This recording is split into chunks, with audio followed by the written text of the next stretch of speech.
And then, after that, oh, by the way, the Bible has something to say about listening, too. Of course, all great wisdom is from God.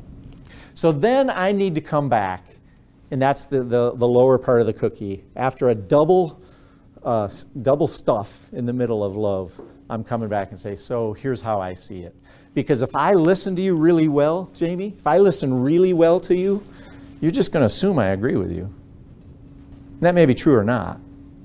So I have to show up and say, here's how I see it at this point. And what I may say is, hey, my bad. Sorry. When I perceived this, I realize now, it's like, you were driving exactly the way you should. My bad. Or, I understand all that, and I think you should not do what you just did to me.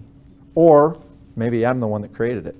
Maybe the reason they were flipping me, a high sign without all the digits was because something I did and I was blind to it. It's like, oh, sorry, my bad.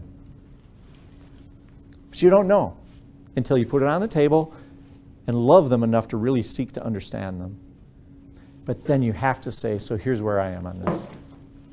So then there's, in my mind when I'm going through this, sort of like I'm saying, do we agree? I don't have to ask it necessarily, but if we disagree, if we just see this differently, then we're going to have to figure out how to disagree well. And then after that, it's like, so how will we go forward? We don't have to agree. We have to go forward. So how will we go forward? And by the way, if we do agree, it makes this piece a little bit easier to do. But we have to figure out, so how will we live? And then lastly, you have to follow through. Whatever you decided you'll do going forward might not feel easy, might not feel fun, but you have to follow through on it.